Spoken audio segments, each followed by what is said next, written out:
Welcome to the Blue Mouse Knits. My name's Emily and this is podcast number 38. So I am very out of practice for recording videos, especially for recording ones in front of the camera instead of just looking down at my hands. I have a huge pile of things to show you. So the first one that I have, is this the right side? It's always harder to tell on your own knitted projects if you're on the right side or not. So this is Garda. This is a new short sleeve design that is coming out in a couple days, potentially already out by the time you see this video. Yeah, this is Garda. It's worked in sport weight yarn and it is worked from the top down with these really fun garter sleeves that are tapered. Like when you have your arms at your side when you're wearing it, it like just drapes beautifully over your shoulders and down your arm. And then one thing I really love is that the garter design carries down into the hem. That was not originally written that way. It was kind of, as I was working my second sample, I thought that would be a really fun addition.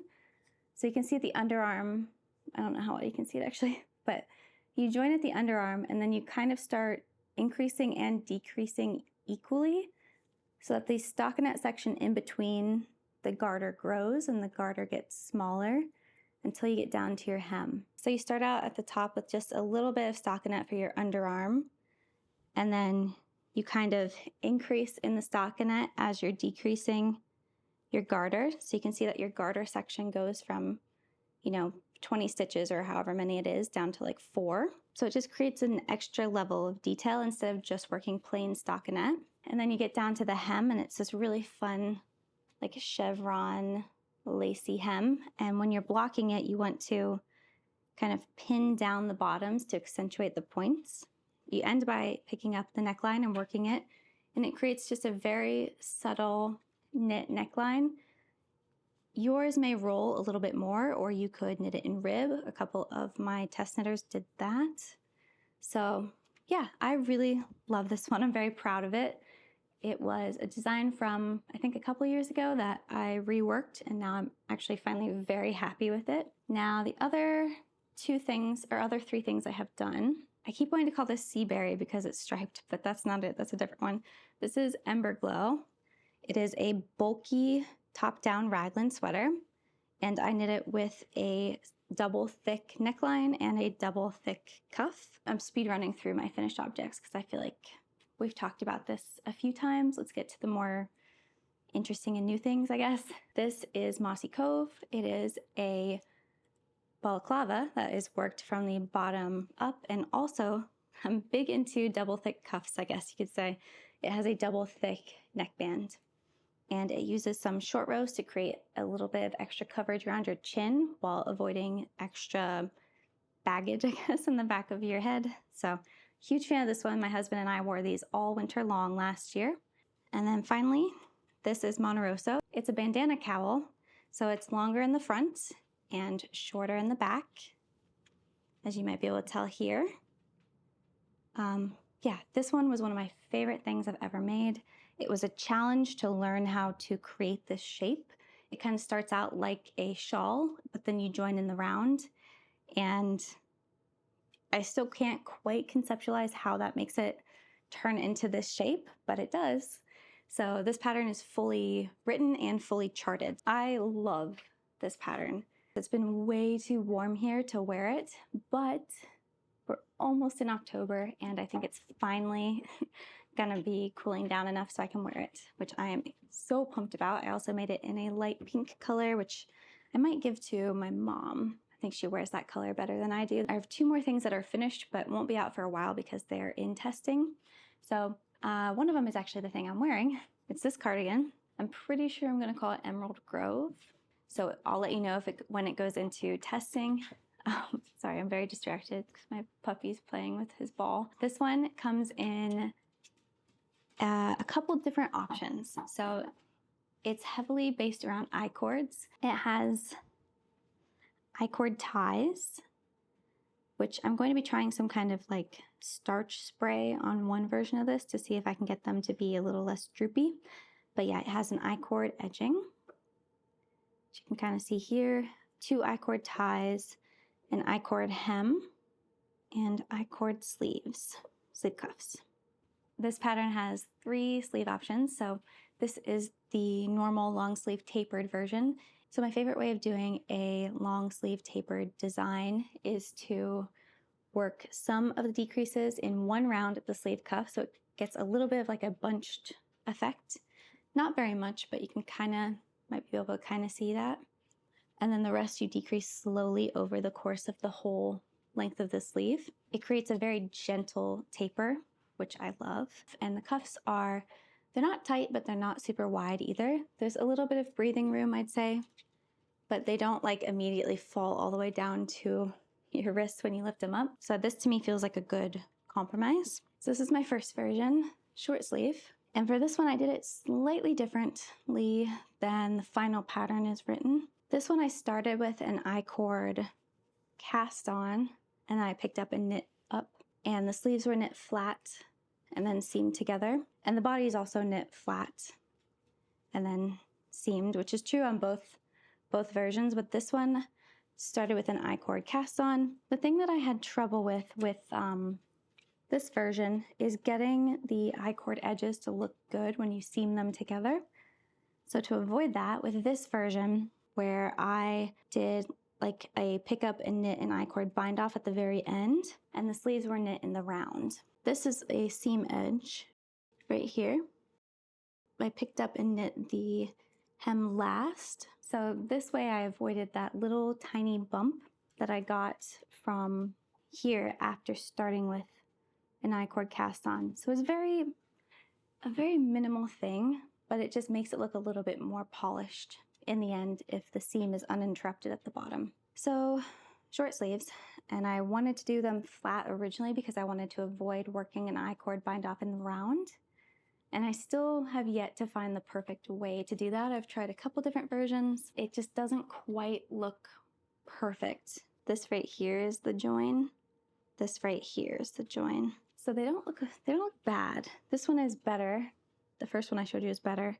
But something I learned in the process of doing this is that I want at least one plain round after you work your final decrease round. And then there is a third option, which is going to be like a bell-shaped sleeve, which I've not knit a sample for myself.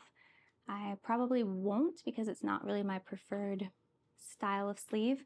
A bell sleeve is where you start decreasing until you get to about the elbow area, and then you work flat, like no decreases, no increases for a while, and then you start increasing a little bit towards the cuff.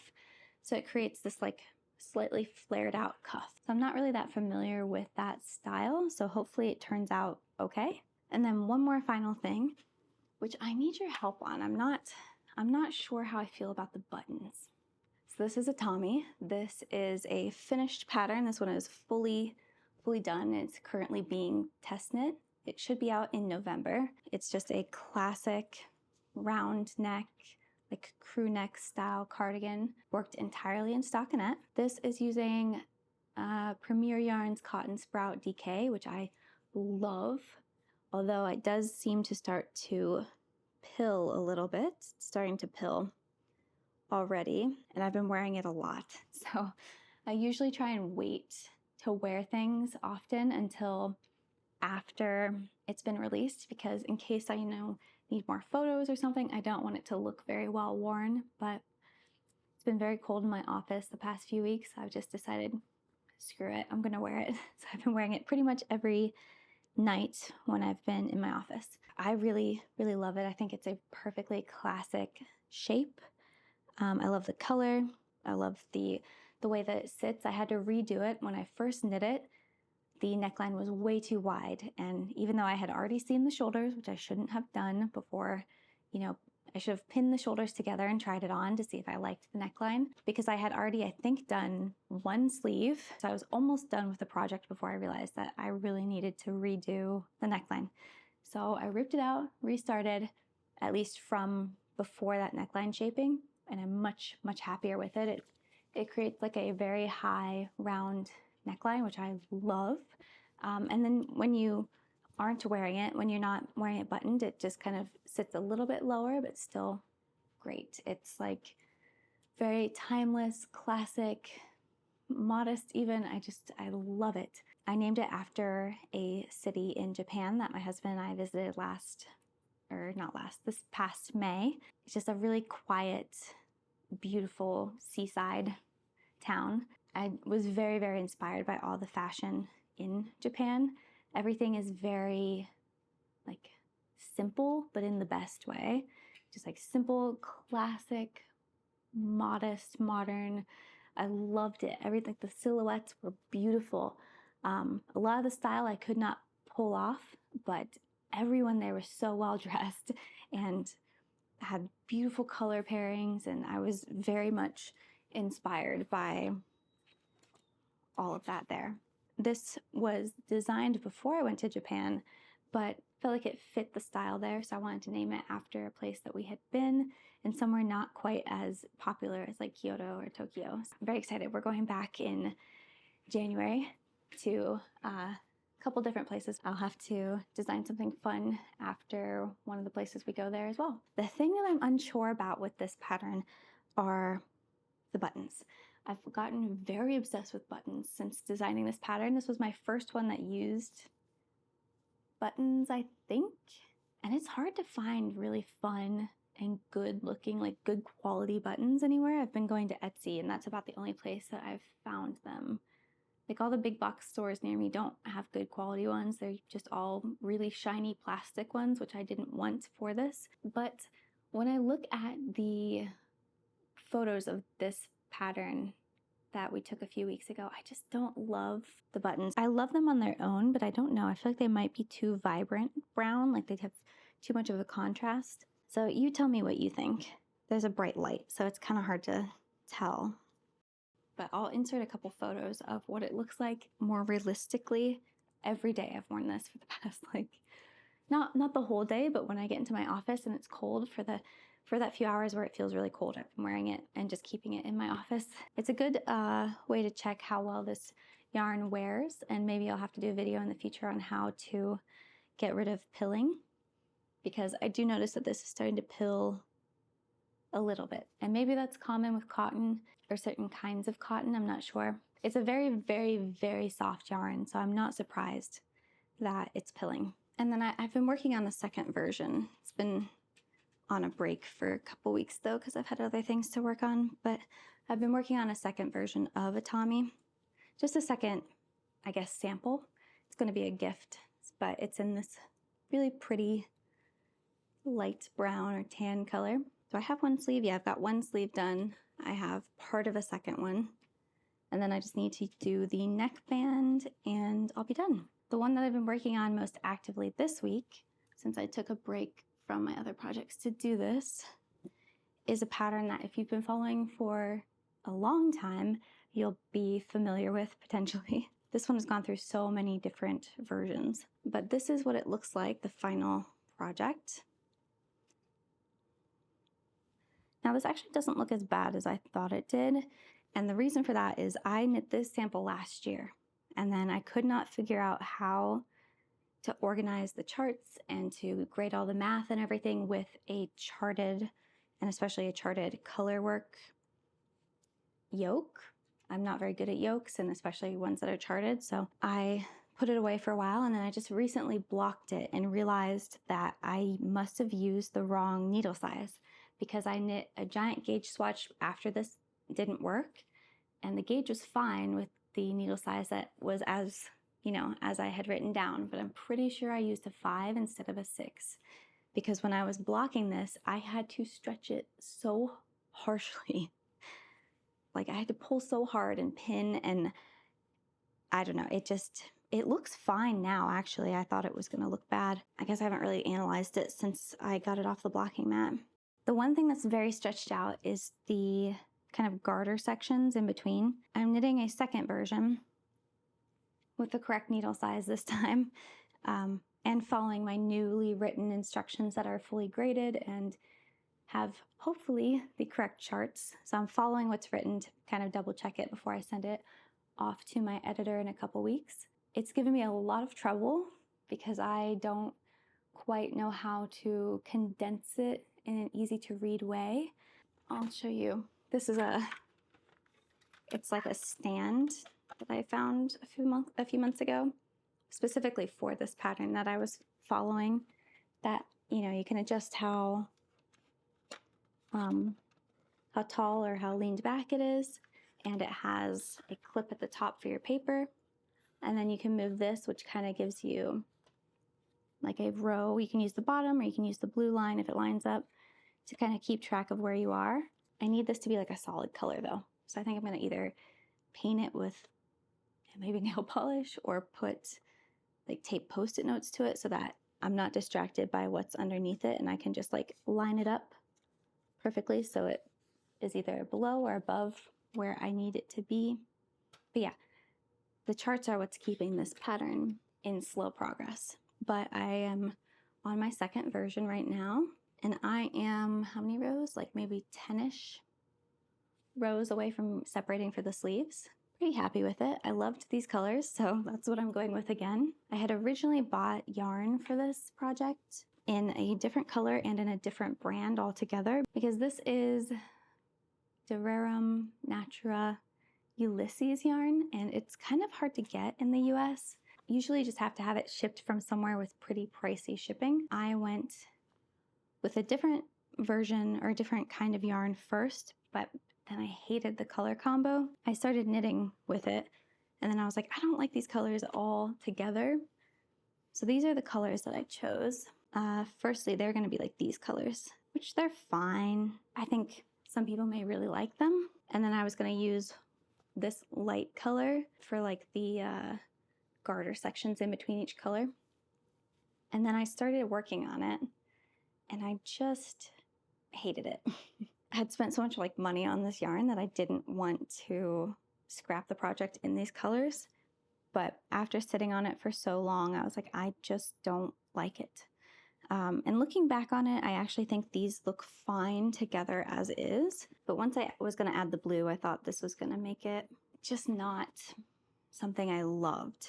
I'm going to repurpose this for a different sweater or multiple other smaller projects. It will definitely get used.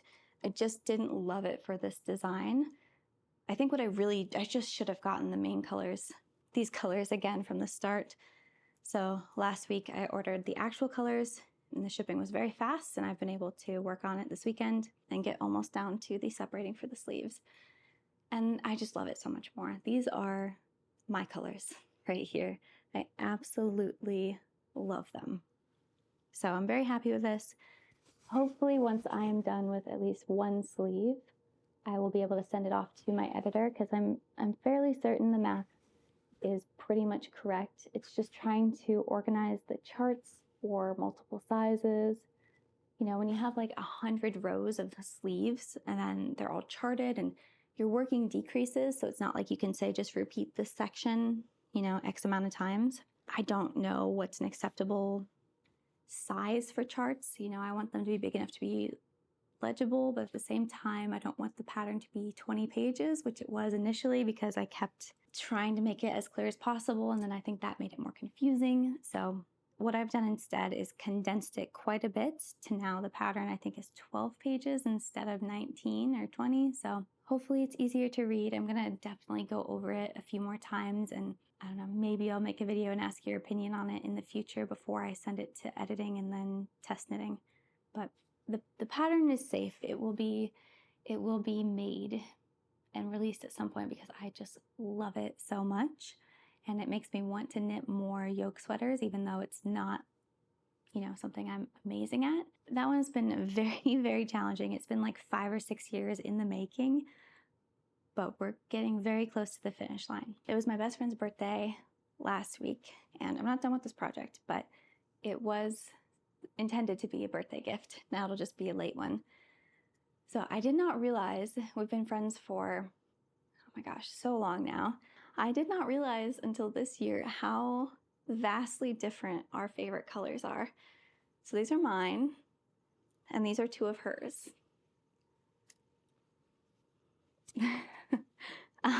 Hopefully she hasn't figured it out, but I asked her, like I sent her a bunch of different color palettes, and I was like, pick your 5 favorite colors. And these were 2 of them. So I chose to put these 2 together. There were a couple other very vibrant colors as well. There was like a purple, which is very similar to this. So I could have done like pink and purple, which I thought about. But ultimately I went with these because I thought they'd give a nice pop. And now I'm really second guessing it. I did not know she had such vibrant color taste because she doesn't really dress constantly in vibrant colors. She's drawn to vibrant colors, but she wears a lot of just pretty normal, non-vibrant, more muted tones. So I was not expecting her to pick these colors. I made an original version of this earlier this summer in just some yarn that I had lying around just to try out Intarsia. These are the colors of my original one, and I really enjoyed making it, so I decided to make her one. And her birthday was last week, but it's taken a little bit longer to get the yarn and knit it. It's in a kind of scratchy wool, but I know it will wear with time and get softer and softer. I was worried about these colors because they're so vibrant, and like I said, she doesn't really wear super vibrant colors even though she loves them. So I was feeling a little worried about it, but then we were at TJ Maxx the other day and she was obsessed with this bag, this one right here. And she was so obsessed with it, but was like intent on not spending any money at that store that day. When she wasn't looking, I snuck it into what I was like carrying a bin, and I stuck it into the bin so she wouldn't see it, hopefully. And you know what? She was right next to me when I checked out, but I think she was just distracted by something else and she didn't see me buy it, to my knowledge. So this kind of reaffirmed that these colors are not too crazy because this is what she loves.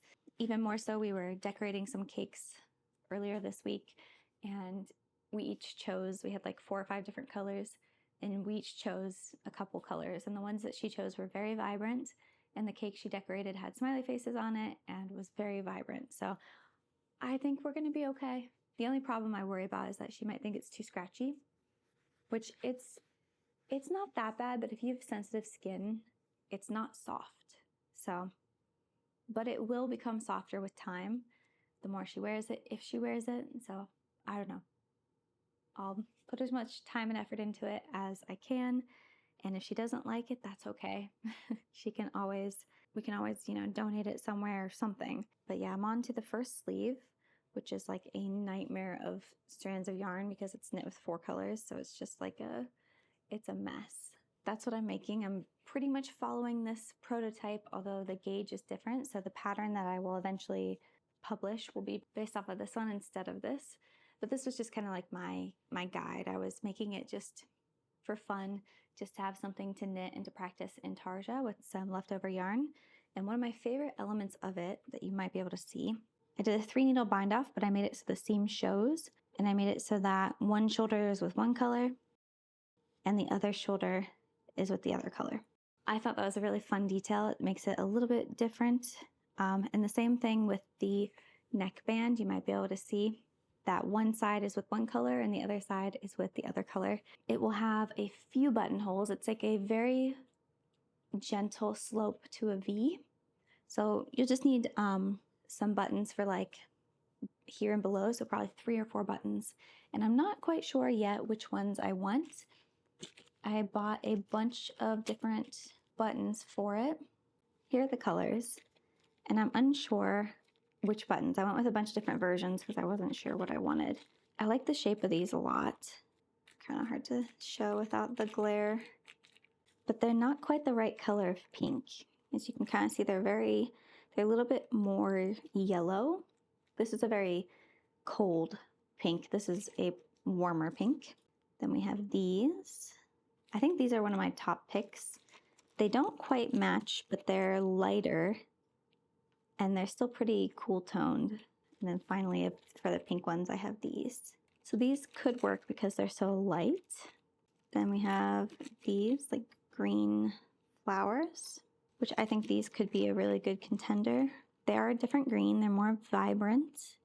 And then these, they were out of the green and pink, so I had to go with green and yellow, but I think it works. Again, not quite the right shade of green, but I think you could pull it off. Just these pretty simple. I have some options here, so once I get to that stage, I'm only at the first sleeve, so it's going to be a while. I might make a very, very short video in a few weeks asking for your opinion on that. And then the final thing, which I'm not sure this will ever become a pattern or if I'll even finish this project, but this was something I started months ago and it's just been sitting on my desk because there's things that I like about it and there's things that I did not like. I messed up something with the math too, so the back is not perfectly symmetrical like I would want it to be. I might have to turn this into a seamed cardigan because it adds a nice amount of structure so that with like cotton, it's all cotton, so that it doesn't just end up drooping. So I might redo it and do it in panels and that might make it a little bit more doable. But this is what it looks like. I guess it's upside down. I'm using this really cool leaf motif that I found. It was like written in Russian or something on Pinterest. I found the chart for it and it had some written instructions, but it was not in a language that I recognized. You can't tell very well because it's not blocked, but it also has like a leaf button band, and not a button band, but you know, band to it. Doesn't actually have any buttons on it. One side is easier to see the edging than the other. And then it has like this pattern to go with it on the fronts. And that's one thing that I did mess up on with the fronts, so I'll probably have to end up redoing it, is that a pattern where it leans certain directions. I made them both lean the same direction when I probably should have had them alternate. One side leans this way, one side leans this way, so that they, you know, kind of both come towards the button band and then away and then towards and away, instead of being like both this way. I'm not explaining it very well. They match instead of being like symmetrical. So as I'm saying this, I'm realizing I'm gonna have to rip it out and restart because it has more issues than I realized. And I also forgot like 2 stitches on the back that makes it not symmetrical. So it's been languishing because of that. I do like it. This yarn I found online, it looked much darker and less vibrant. It's very, very dark. Even in, at least in my camera, it looks darker than it is. It's very bright. So maybe I'll give this to my friend as well as like a later gift, because these are not my colors. I'll never wear this, but I do really like it. And I did kind of like a decorative edging to it. If I seamed it, it'd be kind of hard to connect, so I'm unsure about that.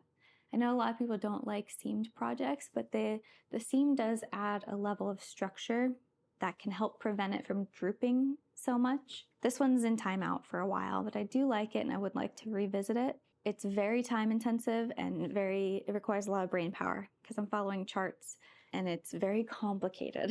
It's a lot of things to follow. It's not something that I can just turn my brain off and knit and have fun with. And then the final thing, this is just like a side project. I wanted something to work on and I wanted to practice my color work because I'm, you know, not very good at it. And I would like to improve that skill. So I had this yarn lying around, just some old yarn. And I'm making a cowl with pumpkins on it. So they'll be alternating. So the next row, there'll be a pumpkin in the middle of these two. Yeah, I'm just practicing with it. And I will make a free pattern tutorial, I think, using this pattern to kind of teach people how to work how to work stranded color work, continental style, while holding both yarns in your left hand. My only goal is to get it out by like mid-October, so I've got some time on that one. Not as much as I was expecting. I didn't realize it was going to be October here in like a week. I'm working on tons more tutorials and free pattern tutorials as well. I set up kind of a temporary recording studio in our basement so that I don't have to tear it down and reassemble it every single time. I can just leave it there for a few months and record every few days as I need, and that makes it much easier because it's quite a process to set it all up and start recording. So if I can keep most of it intact and only have to move a couple pieces before I sit down and record, it makes it way more attainable, I guess. Look forward to lots more tutorials and free patterns. I'm working on a vanilla sock pattern in sock weight yarn, several different cowls. I think that's all I have in terms of free patterns at the moment. I'll eventually do more, but those are what are in the pipeline. Thank you guys so much for watching. If you enjoy knitting content, particularly knitting tutorials and or knitting patterns, please subscribe for lots more. I put out lots of videos, not always on a regular basis, but usually in like spurts. So you're at the beginning of one of those. So if you want more videos, please like and subscribe. Thank you guys so much. I hope you have a great rest of your week.